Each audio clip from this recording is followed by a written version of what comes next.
is it possible for people to die and go straight to the higher spheres that you described? What about the Buddhists who encourage people to go to the void and avoid human friends and relatives, to avoid entrapment in another human life? This is a really interesting thing, because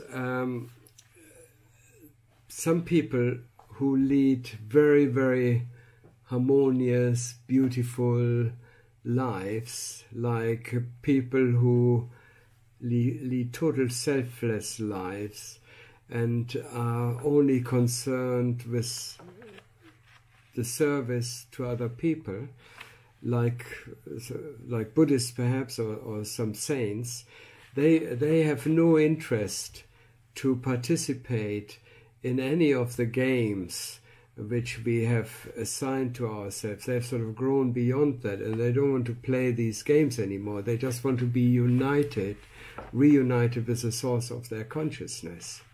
And they can do that. They can get into a state of samadhi where they actually transcend all these layers of energies which separate us, all the higher dimensional level, the astral level. They can transcend all those and go straight into this unity consciousness. And that is the ultimate experience of life, the ultimate homecoming, you know. And that is one thing I have to point out, that the more we rise through the different layers of consciousness, the different dimensional layers, the higher we rise, the more we feel coming home. And the higher our consciousness is, and the more it expands, the closer we feel to our home. And the more joyous it becomes, the more blissful it becomes. And so people think, yeah, but isn't that boring? No, it's not, because it's a matter of fulfillment, you know, because we are lacking fulfillment here. But when we reach the ultimate state of our consciousness, we have utter fulfillment. We are based in what I call the base level of life, which is bliss.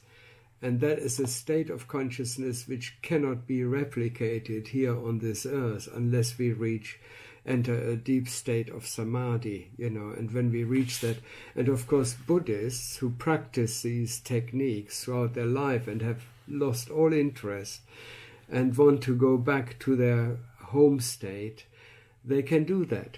Now, here comes the thing.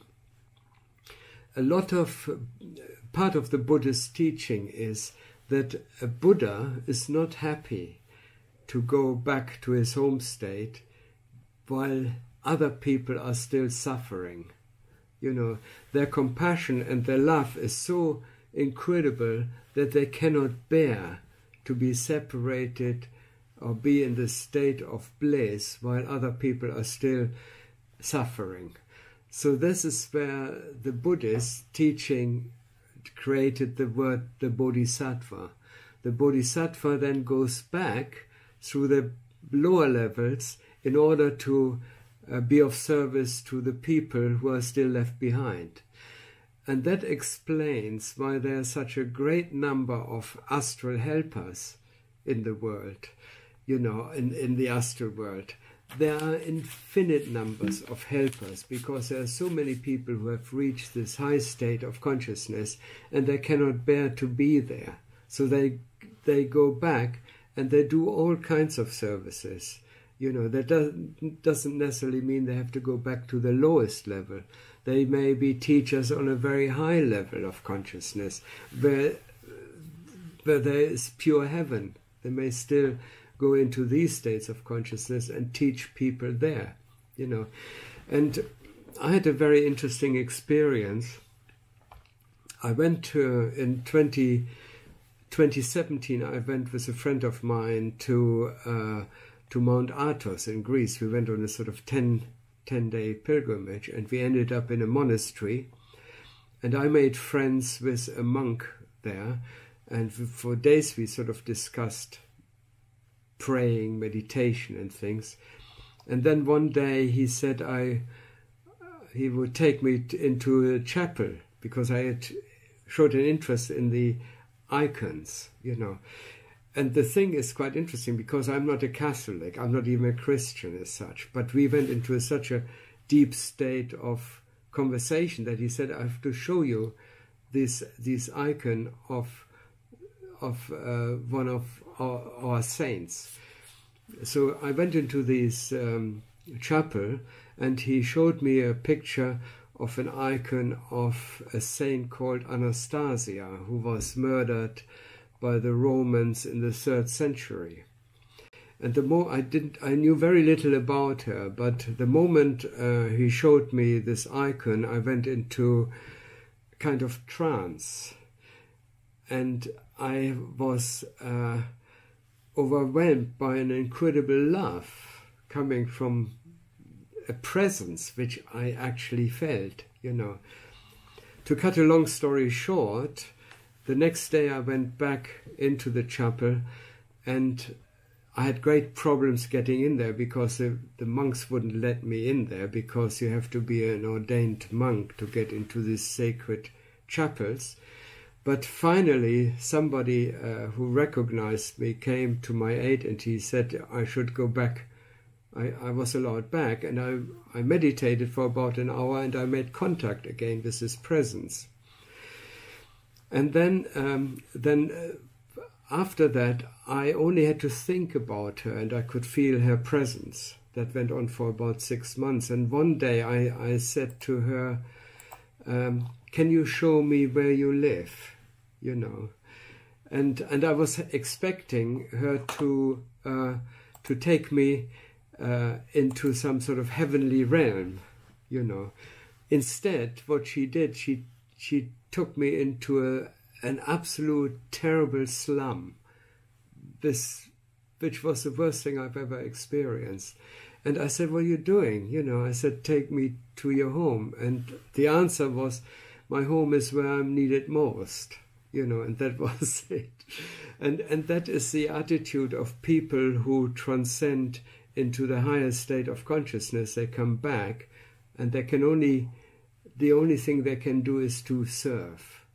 That's a number one priority. So that's a little episode there, which I thought I need to share because this was such a beautiful experience I had. Now, there's another question really related to this. Do people get bored in heaven? So that's a really good question, and it relates a little bit to what I just said. First of all, the more our consciousness expands, the more fulfilling life and the more varied life becomes, and the greater our opportunities become to explore and investigate. I mean, there are no limits to what we can do. Our limitations are our imagination.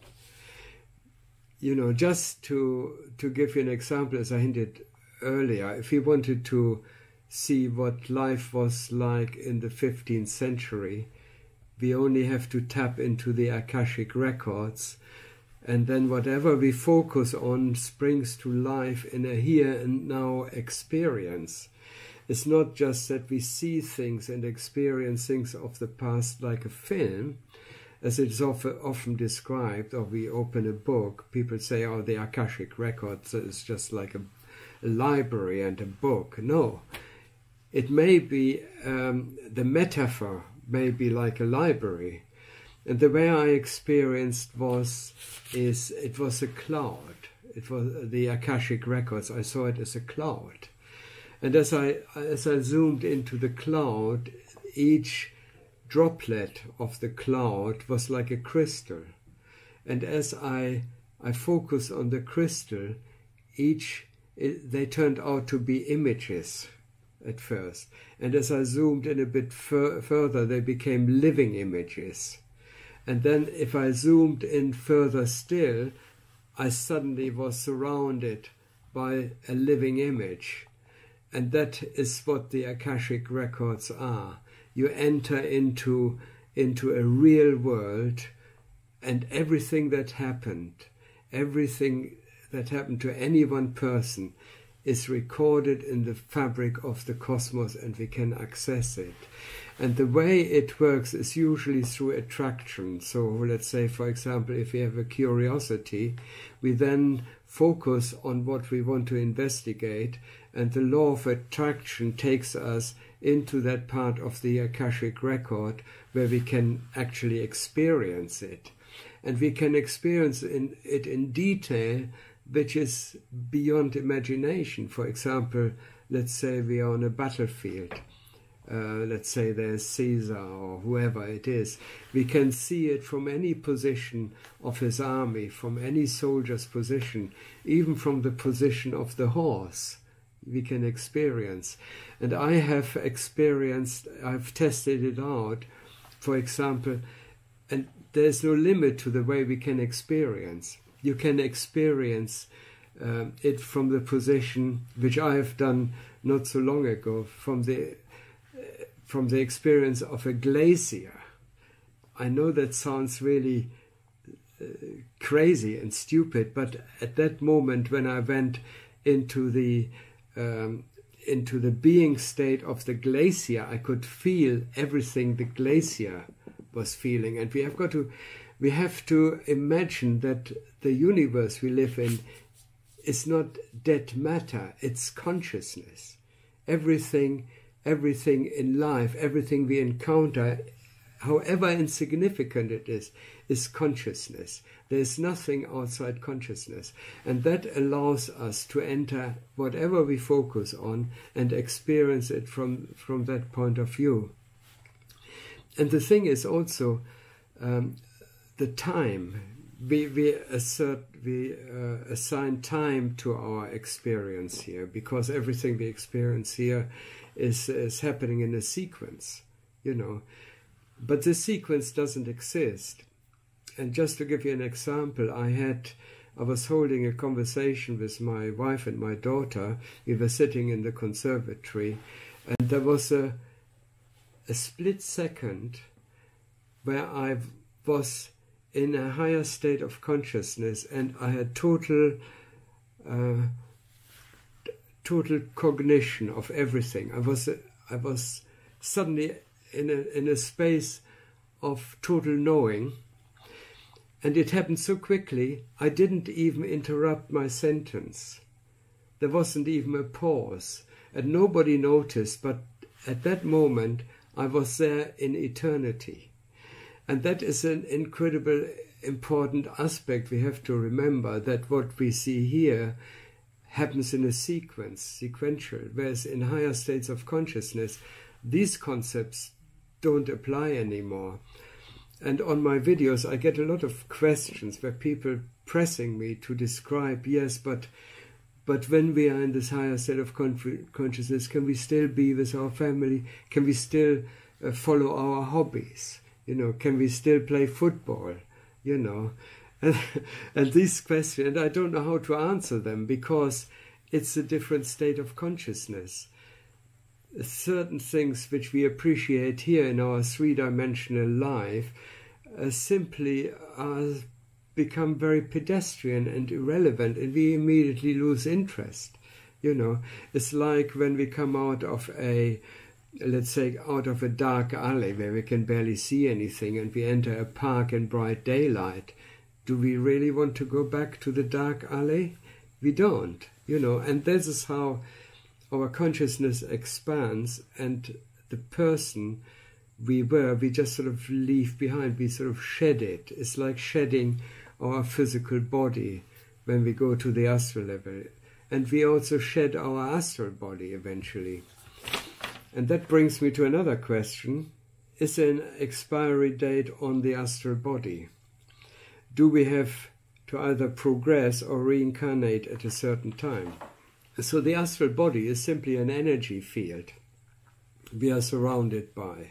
It allows us to gather experience in the realm of energy which is attuned to our astral body.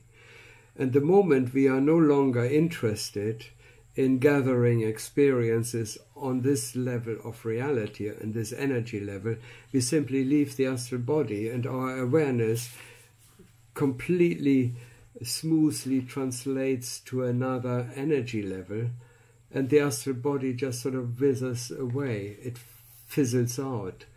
I read in a book by a theosophist, Ledbetter, that he said there are these astral shapes or astral dresses, astral bodies sort of still lying around who gradually fade away.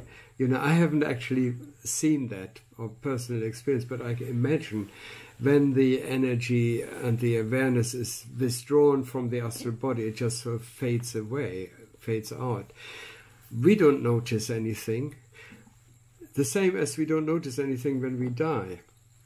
Our awareness simply translates to another energy level. And as far as we are concerned, we are not dead.